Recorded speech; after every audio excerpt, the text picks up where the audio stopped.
Let's go back in time. We're in Antebellum, Louisiana. The year is 1856.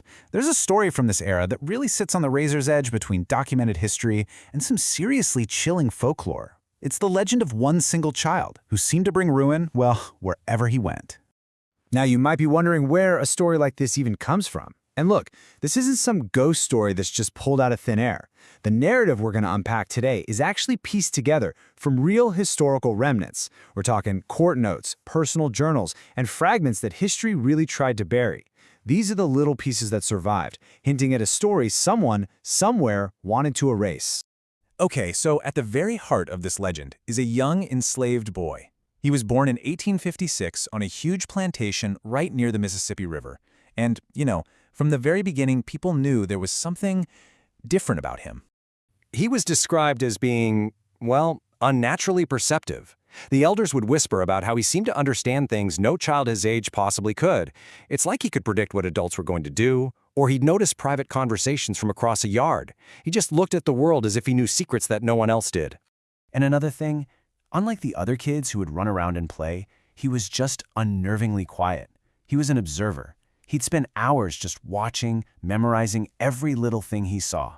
He learned tasks with a speed that just left adults completely bewildered. He was clever, he was strong, and he was always silent. And it was that quiet intensity that first started putting people on edge. The fear didn't just pop up overnight. Nah, it started with whispers. Little things. Objects would move on their own, or just go missing when he was around. Perfectly healthy horses would suddenly get spooked for no reason. Livestock would die from these really strange causes, and people said that even as a baby, his cries were so sharp, so piercing, they left a mark on you.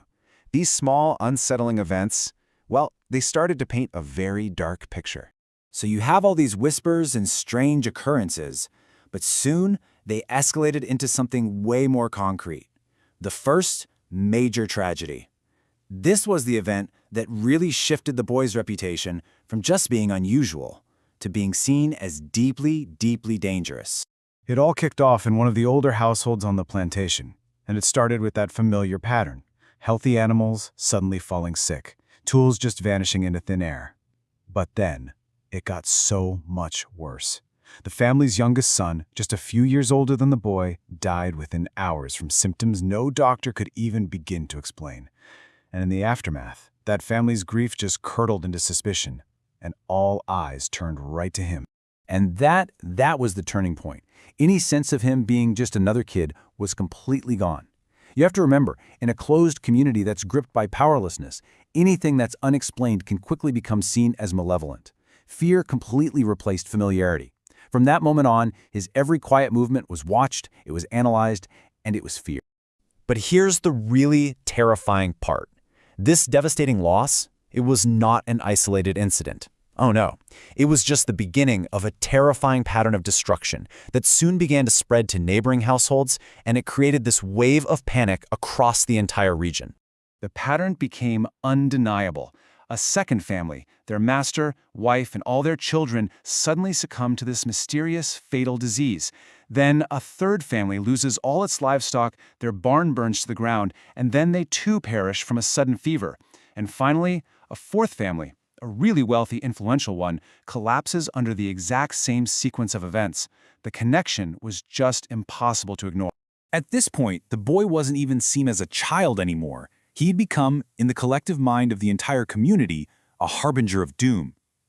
His presence wasn't just unsettling, it was seen as a direct signal of impending tragedy. He was an agent of a destruction that nobody could understand and nobody could prevent.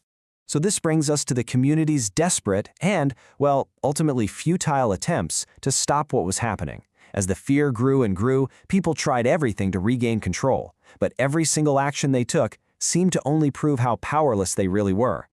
They tried everything. They called in doctors who found no medical explanation for any of it. They tried confining him, separating him from everyone else, but the accidents kept happening. People tried just avoiding him, not speaking his name, but the illnesses continued to spread.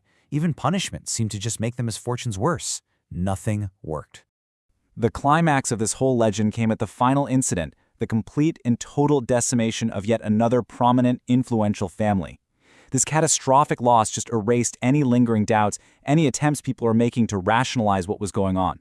It was the ultimate proof that no one, no matter how wealthy or powerful they were, was safe from whatever force seemed to follow this child.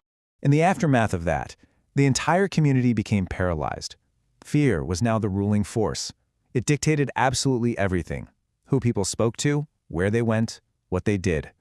The social dynamics of the entire area began to revolve around one single terrifying goal: avoiding one small, quiet boy.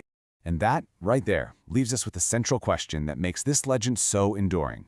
Was this boy simply a product of the intense fear and superstition of the time?